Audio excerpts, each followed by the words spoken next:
Welcome everybody to the Delta Amateur Radio Club July 11th meeting. I appreciate that you all took the initiative to make sure that you got here tonight. I know it was kind of a little bit of a hiccup, and some of you guys who have been going to the church for no telling how many years, but it seems like that's what ham radio does, and that's what we do as a Memphis area community, is we adapt when curveballs are thrown at us. So it's good to see so many people here. Can you hear me? Who sat from the radio? All right, well, okay, so housekeeping. Everybody should have signed in with Joe at the door. We also have some tickets over here, so in case that you're new and you don't know, in our November meeting we have a prize drawing, since that's the time. So we give away, sometimes in the past we've done antennas, TVs, every now and then we've had little handheld radios, miscellaneous items, things like that. So if you want to be eligible to win any of those prizes, there's no purchase necessary. All you have to do is attend a meeting, which you've done tonight, and then fill out one ticket, and then all those tickets, each time you attend a meeting throughout the year, all those tickets will be added into that pot to be drawn from. So even if you're not a member, if you're a guest, you're welcome to fill out a ticket, because we hope maybe later tonight or another meeting that you'll consider joining us. So fill out a ticket, put it in that little clear jar. Also, if you haven't already, we have a lot of handouts over here. So the Memphis area nets, Memphis area frequencies, things like that. Paul has printed out over here. If you're new, there's a little handout that has the link and information for our website, our Facebook page, some of that information, so you can go and actually find things online. And then there's some other handouts as well. So if you haven't already, I would encourage you to go check out what's over there. And then if you have any questions, ask us, and we'll be happy to explain what they are. All right. Do we have any new members who have joined in the past few months, or guests present tonight? If you don't mind standing. I'm a guest. All right. And would you just tell us your name, and if you're a ham radio person, tell us your call sign as well. I'm Taylor Nicky. The last time I talked on the radio was probably 1976 on my dad's CB radio, and but I've always thought about ham radio, so I thought I'd come and see what it's all about. Welcome. My name is Dominic. I'm not a ham radio recruiter or anything yet. Similar situation over here. Years ago, my dad had a CB. And that's about my only exposure.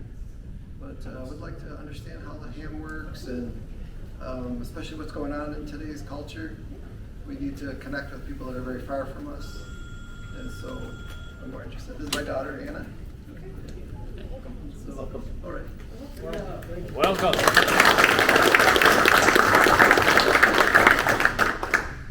I'm Tom Sire. I'm a new technician. Call sign KQ4 HD1.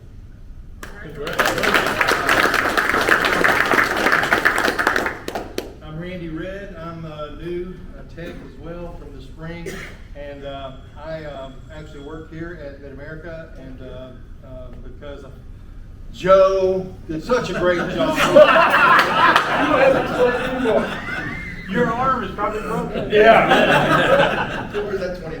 Yeah, exactly. KQ4 HJH.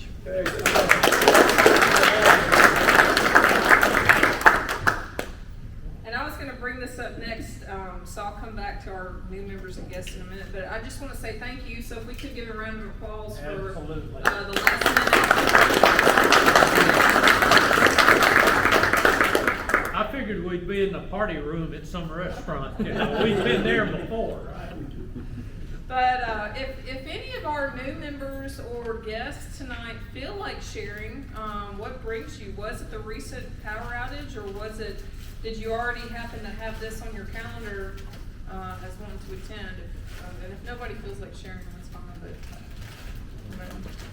Okay. All right. Well, we came tonight. Yeah. What brought you here tonight? I was reading an action adventure novel, and one of the characters was a ham radio operator. And I thought, that's pretty cool, so I started watching some YouTube videos. So I'm an expert. There you because go. of that. Oh, yeah. There you go. So I said I might as well come to the club. I've been thinking about it for about 20 years. Well, it's never too late. It's never too late. We'll have to thank Stephen King for putting that in his novel. No, it was Mark Greeny. Mark Greeny, okay. Memphis, he lives in Memphis. Oh, really? Yeah. Huh. Small world. Well, for our new members and guests, so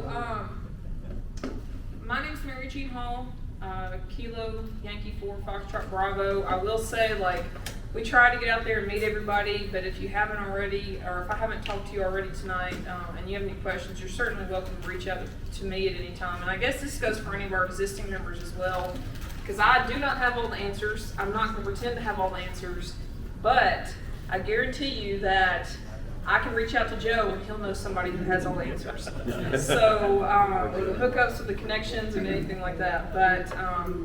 But no, we do have a lot of folks here who specialize in their own different areas.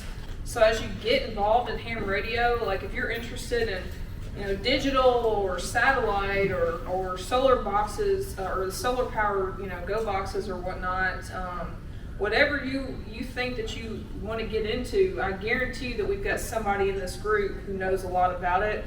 And if you let us know that you're interested in that, we'll be glad to get you in touch with that person to get your questions answered. So welcome to our meeting tonight. All right, so we're going to do our regular introductions with name and call sign, and we'll start over here with Mike. Mike, Kilo Mike 4, Mike Romeo Whiskey. Janet, KN4 FBI. Dan, KN4 FPJ. Bob, K4 KWR. Ned, KA4 BLF. Park, Alpha India 5, Charlie Yankee. Ty, KX4MQ. Dan, AA4DF. David, K4WGY. Ron, KY4 David, Whiskey 5, Delta Juliet Whiskey. Brian. James, KQ4 GGX. Okay. Randy, I've already said KQ4HJH. Sean, working on it. All right. Bill, and I'm KJ4 RCL. Bill, KK4 BBS. Tom, AC5MO. Bob, KM4 SEB. Ham, W4 GMM. I'm Ken, Kilo India 4 Alpha Oscar Hotel. Jim, N4 VOK. Steve, KK4 Victor Papa Tango. Jonathan, KO4 WAQ. And I'm John, KK4 LST. Tom, N4LIA. Joe, NS4E.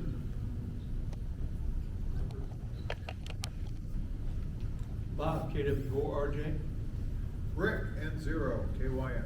Rick, WA4NBM. Richard, K4DXF. Billy, WL4B. John, KM4 BBH. Jim, KD4 FQU. Paul, KY4MX. Perry, November 4 Golf Juliet. Jim, KJ4 TCE. And again, Mary Jean, Kilo Yankee 4 Foxtrot Bravo. So again, thank you everybody for coming tonight. We're going to get started with the Secretary's minutes and the Treasurer's report. Make a motion, we accept the minutes and the treasurer's report as published thus far. All right, so I've got a motion from Pam to accept the Secretary's minutes and the Treasurer's report as published in Sparks. I heard Dan came for FBJ with a second. Is there any discussion on this? All right, hearing none, we'll vote. All in favor say aye. Aye. All opposed, likewise. All right, the motion unanimously passes. So we're gonna head on into announcements. So I know I talked about this with some of you guys. I know that I heard some others talking about it as well, but in case you didn't know, There was a bad storm that came through on June 25th at around 7 o'clock, and it was the 6th worst storm in MLGNW history, apparently. I think it was, 122,000 people were without power.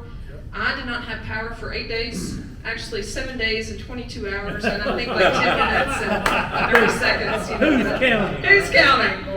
So, but I know there were people who lost power longer than I did. I know that's not the longest that somebody's been without power in this room either. Steve, I think, might have the record at 10 days. That was last winter. Yeah, in the winter time. So definitely the two extremes. But there was a lot of damage in the Ellendale area. There were a lot of trees down. So maybe in other areas where it was limbs and stuff on power lines up where I'm at. There were a lot of just massive trees that got uprooted and took out all the lines and everything with it when they fell. So it's certainly, we'll talk about this more tonight with the power discussion, but I will say that for me, a lot of the little things that you guys have taught me in the past couple of years, even if it was just a couple sentences of, oh, well, this is a good idea to, do something or whatever, definitely made my life a heck of a lot easier for that week by having some of the stuff up here that was already in place. So I just want to say I appreciate all of you guys for being so welcoming, and I encourage you to continue to be welcoming with our new guys and all that, because I know it makes a difference. So let's see. For those of you who did not read Sparks but may have heard that the details on the information net, Ellendale Church of Christ, we don't know that when we're going to start meeting back there because that Church of Christ was in that Ellendale area where the winds were like probably 80 to 90 mile an hour straight line winds, and it took the roof off of the fellowship hall, which is where we met. There was a lot of water damage throughout the facility, and it looks like they are in the middle of cleaning it up now, but we do not know when it's going to be done. And so we're going to play this by ear, going month to month for now until we kind of know more answers. So I would encourage you to continue to check in on the information net, because we will have any announcements there first. Continue to check the website. We'll try to get something up on the Facebook page as well. And then, of course, if you're a last minute person and you don't get to do any of that, at least check Sparks before the meeting, so that way you know for sure where we're going to be meeting and all that. So keep up with all those venues to know what you need to know. Let's see. Bob, do you want to give the VE update? No new hams tonight. No new hams, all right. I saw Joe sneak in. Are you ready to? Yep. Thank you. I don't know if Randy, where are you? We want to thank Randy for us hosting us tonight. Certainly do appreciate it. Last night was the first night of a technician license class. We had 16 people signed up. We had 10 people actually attend. 3 people said they could not make it. So that was, and one person had backed out earlier, and then last night at 10 o'clock another person backed out, and then one person didn't call and say they were not going to come or whatever, and I haven't checked with them to see if they're going to be attending the class or not. But 10 in the class is a pretty good class. Park is here. He was an instructor, as well as Paul Roberts, and Paul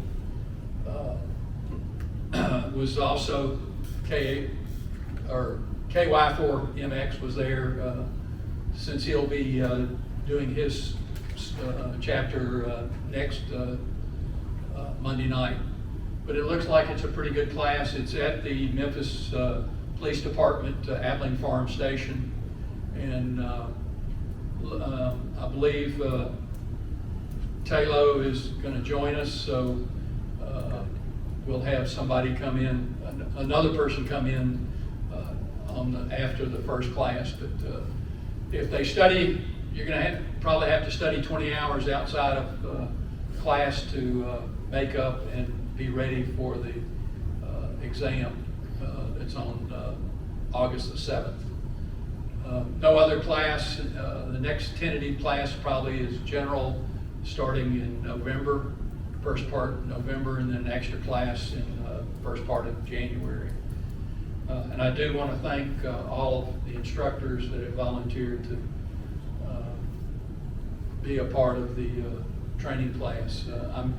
I'm backing out as much as I can and trying to give class time, give instructor time to a number of people. One of these days I'm going to have to back out.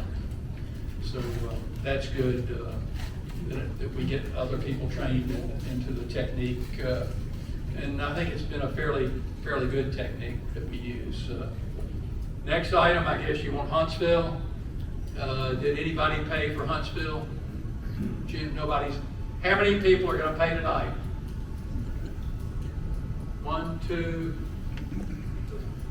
3, 4.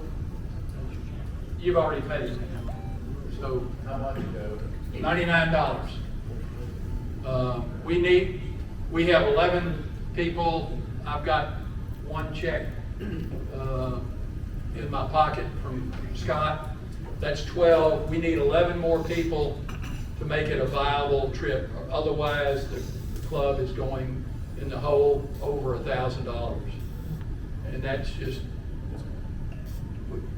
the board, I polled the board, and we're gonna have to wait until tomorrow, which is the time when the last $99 fee is available. I wanna get commitment from people that say they're wanting to go, or else we might have to cancel the bus.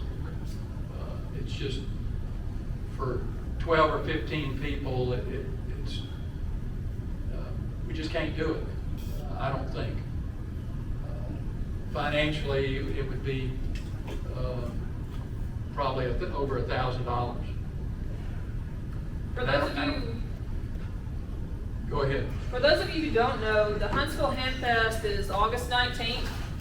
We leave early that morning, come back in the evening, but it's a hand fest. It's one of the largest hand fests in the country. So especially if you're new, if we're going to talk about a lot of power options tonight. So if there's anything tonight that you're like, hey, I need to probably look at getting something like that, but I want to see some stuff in person and not just go online and buy it, Huntsville Hand Fest is the place to do it. Because there's half of the facility is set up with the new places, so like DX. And so that's something, that's an option where you can go and pick up stuff. They've also got some seminars throughout the day where they'll cover everything from weather balloons to, they might have something like this, emergency power. There's going to be an ARRL meeting there where they review what's going on at the national level, because they started mentioning some of the concerns last year that came out in the form of a survey with the dues increase this year. So we knew about it because we were able to go and attend that. And so I know, you know, some of you may not have the money, but if you were thinking about going or you're on the fence about going, I would encourage you to consider going, because I think today or tomorrow is the last day that we were going to do the $99 price. But it's a chartered bus down there, so that way you're in the air-conditioned bus. You don't have to drive for 3.5 hours. You can sit there and eat your breakfast biscuit and chat away. You can sleep or you can talk to folks. I like to talk to people in there, get to know some of you guys better. But we get there, around 9 o'clock, I think, typically 9:30, something like that. So that way you've got all day until 4 o'clock, because we're there until the 4 o'clock prize drawing. And they do have prize drawings throughout the day. So hopefully one of us would leave with a new radio. Only time will tell if anybody's that lucky or not. But it is nice to go with the charter bus option, because then that way, like, you can go and get lunch and come back and eat it on the bus. If you buy a really expensive radio and you don't feel like hauling it around all day, you can take it back to the bus, where folks are there from our group to help keep an eye on it. We back up to the loading dock, so Yeah. it's not far. I mean, you literally walk through the back of the building, you walk through a small hallway and you're to the bus, where everybody else would have to go all the way out to the front, through all the hallways and everything, across the road probably, or across a couple roads to get to parking. So it's a really nice way to go when we've got snacks and drinks and stuff on the bus. So if you're new to this and you're wanting to go somewhere where folks have expertise, something I've done before is, even if I wasn't ready to commit to buy something, I've walked around with a couple of our guys who had more experience saying, hey, this is what I want to do eventually. Can you walk around with me and show me some things that might be good for me to buy eventually? And so even if I wasn't ready to buy that big ticket item then, I was able to go around with somebody to say, so if you were thinking about this, maybe consider this over here instead. And so you've got people on the bus who would be knowledgeable to help you find something as well. So It includes a $15 entry fee to the Ham Fest, 2 Danvers breakfast biscuits of either ham or sausage, Drink. transportation, water, sodas, cookies and crackers, and some fruit on the way down during the day. Whatever's left over, you can come back and rest your weary feet in a comfortable seat. The concession stand is very expensive. As a matter of fact, if you're going, they're gonna only take credit cards this year, no cash. You can come back to the bus, get a cold drink, bottle of water or whatever, and save some money that way. So if you're, yeah. I'd also say that if you're into YouTube and watching that, several of those guys Oh, yeah. are going to be there. I mean, Yeah. you don't know who, but I saw a few of them last year, so it was a lot of fun. First year Who's out. the guy, is it W5KUB, is that?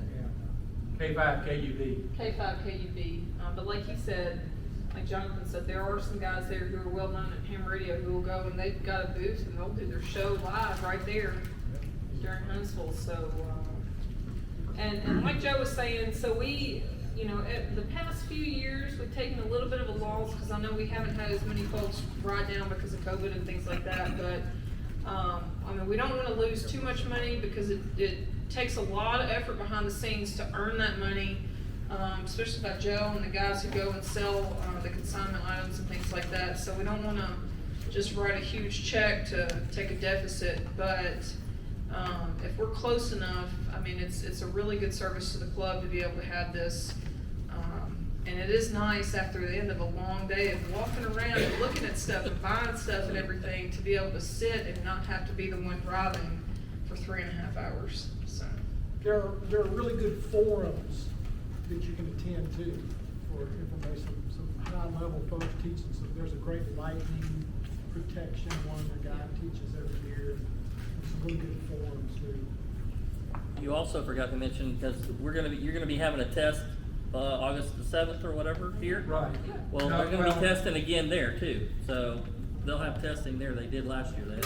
Oh, yeah, So they will. if you missed it during our test, you could probably take it again there, so. If they miss it on the 7th, on the 15th, they can test at Olive Branch.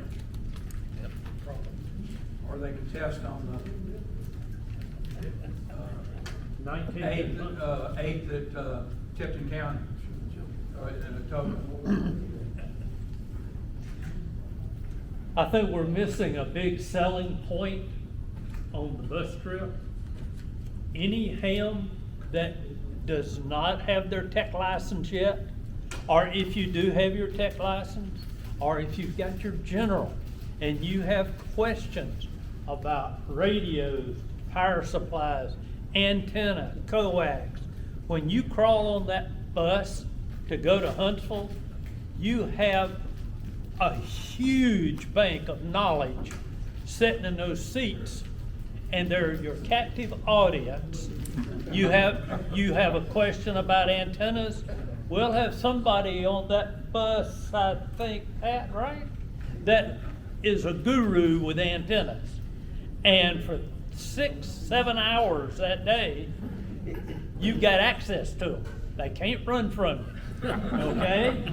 You might have to bribe somebody sitting next to them to get up and let you sit there and talk to them, but they will talk to you, they will help you. So it's worth $99 for that information, okay? I know that's what I did when I got my tech license. I've got the license now. Where'd I go from here? You know, how'd I move to HF? How'd I get my general? All that. I started going on bus trips. And I can name a lot of names that are in this room right now that helped me on that bus trip, or those bus trips, okay? So, something for you to think about. Sorry. For sure. After tomorrow, the price goes up to 119. Yeah. So if you're thinking about, if you want to go and you just can't do it tonight, come say something to Joe, so that way we can kind of take that into account. And then also, if you have a second person in your household who wants to go, there is a price break, because it's 75 for that person instead of 99. And so so that's something to consider as well. We've got a lot of spouses and parent-child combos that'll go on the trip, so that just kind of helps out a little bit if you've got 2 in your household. So I encourage you to sign up. If you have any questions, you're welcome to come and ask me about it. Ask Joe, ask anybody who's been here before. It's a great trip. So, yeah, are you good on training and Huntsville? Yes. Anything else? No, see me at the break if you're wanting to go to Huntsville, please. And if for some reason we don't have near enough to sign up and it looks like we're gonna need to cancel out of the bus, then everybody will get their refund back and all that. So that's good as well, which I really hope that we have enough sign up so we don't have that happen. But again, you will get your money back if we don't have enough to go for that. So, all right, does anybody else have any announcements before we take a break? I just want to thank publicly Mary Jean on all the work you did at Field Day with the food and the water and setting all that up. I know that was a lot of work in that heat, so thank you for that.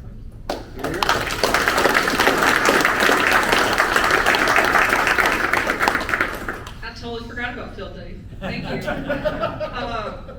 You've been through 2 field days since. I know. Wow. I've been telling everybody it feels like Field Day 2.0 with what we went through. It was as hot as Field Day, so when we didn't have power. But so Field Day went well. We had how many? 60. We had 60 show up, which is not the most we've had at a field day, but it's the most we've had in the past couple of years. And so the temperature, it was a little hot and humid, but not near as bad, in my opinion, as it was last year. And it cooled off pretty well Sunday morning, which of course that was because the storms were about to roll in. But we got a lot of good contacts. Certainly enjoyed everybody coming out. We had a lot come out on Saturday afternoon all at the same time, so it was pretty neat to see everybody out there enjoying it and getting on the radio. And then a lot of people came out just to hang out and eat and catch up, and that's perfectly fine. You know, I know there were a lot of newer folks walking around to the different stations to get ideas, taking pictures of station setups, things like that. So seemed like it went really, really well. I just want to say thank you to everybody who volunteered to manage a station, because I know that takes a whole lot of time and effort. And then everybody else who worked, I know Joe was headed up the information table, and then Lynn helped with that. Steve did go to, John got us set up on a network. Who else? Am I getting everybody in here? Rick had the satellite set up. David was on digital. So I'm looking around the room and just picking you guys out. But no, it was a really good setup, a really good turnout and everything for the past couple of years. So do you want to speak on how the network setup went? I mean, it was different, you know, lessons learned. All right, basically it was just setting a router out there, and then we used the N3 FJP software. Had a laptop out there that was on the whole time, kind of as the master. And, all the clients would connect to us whenever they would make a contact. It would automatically get logged, and it wasn't without its hiccups, but hopefully next year we'll do even better with it. So. And maybe a reminder about things to do different. I think somebody brought one of their corporate laptops and they weren't able to get on the network. And Yeah, that caused a huge problem. yeah, there was some firewall issues with one of the stations that it couldn't actually reach the master computer. So we ended up having a lot of duplicates. yeah, there was another issue with duplicate. Like I said, stuff to address for next year, but overall it was a step in the right direction, and it was also neat to be able to have a table up front where everybody could see what was going on overall for field day. So you could literally be up there in the pavilion and look at Joe's laptop, and we had a map up of every state that contacts had been made in. So yeah, it was fun. So. How many contacts did we end up with, and did we get all states? Do you know We didn't get all states. how many contacts? I am not Okay. sure. Steve, you remember? I'll have to, no, I don't want to, I want to say 500, but don't hold me to it. I know we got most of the states. We didn't get Maine. I thought there was like Wyoming or Montana. I was going to we say, didn't get. yeah, Maine, one of the Wyoming, Montana, and we didn't get all of California. Right. But I think other than that, we got everything. And we didn't get one of the Canadian providences. And Fred Miller killed it on voice on the phone. Yeah, Fred, he changed up his antenna from last year, and I mean, it was a night and day difference, and they were running a frequency for, what was it, 3 hours? Is that what they said? And so, which is hard to do for those of you who have not done any field day contacts before. That's really hard to do, but they were getting out with a strong reception and everything. Vertical antenna. There was a A home vertical antenna. Really neat. So, but any questions or comments? Station captains, do y'all have any comments or anything I want to share about lessons learned or? More batteries. More batteries. We had quite a few who stayed all night, and so it was pretty neat because, like, I guess the year before, I guess last year, I try to stay pretty late normally, not near as late as like Steve and some of the others, but I mean, normally it kind of fizzles out at night, and that's it. You know, as it fizzles out, whoever's there is going to be there until they either go take a nap or until they go to sleep. But this year, it was even like midnight, 1 a.m. that we had a couple coming back up there. We were going to 2 or 3 in the morning. Yeah, well, but you know, but we had people coming up to the site at midnight to be up there for a few hours. So that was pretty neat to see. So if you didn't get to go, I know a couple of you mentioned that you were out of town or had something, you know, prior obligations.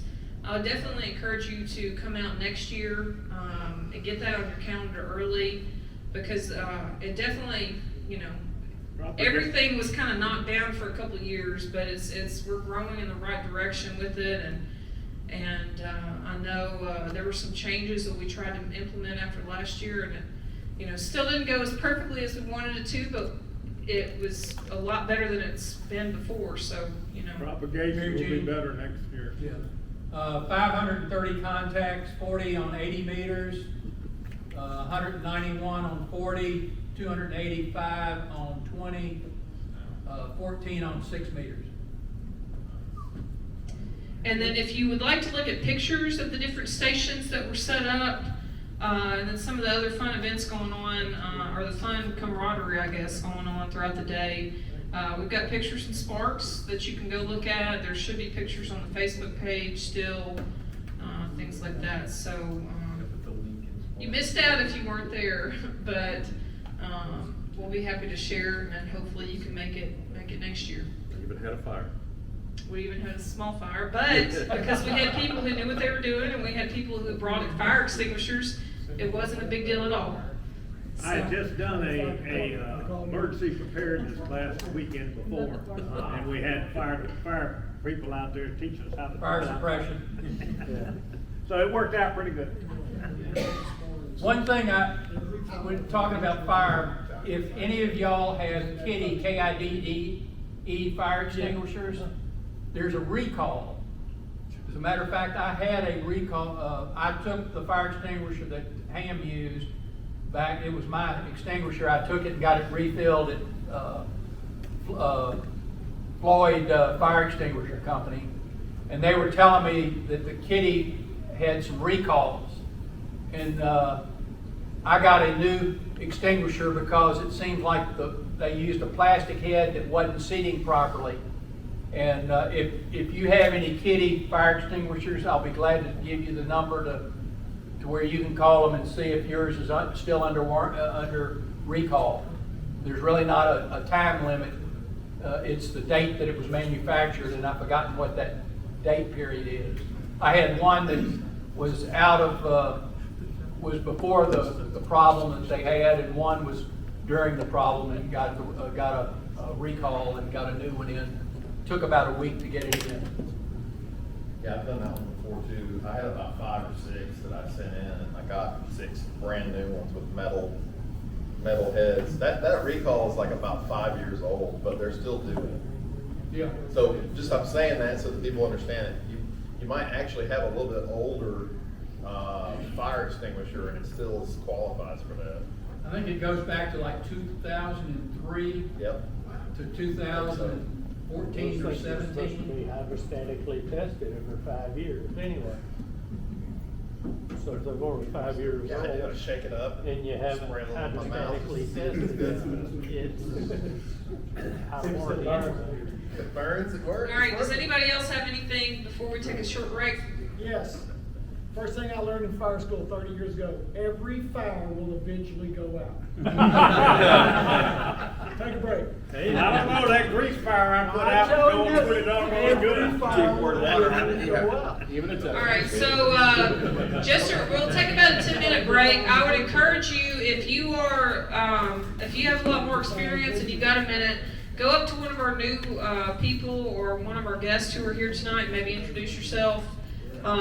Don't forget to top off on your snacks and drinks, and then we will have an emergency power discussion when we return. So about a 10-minute break.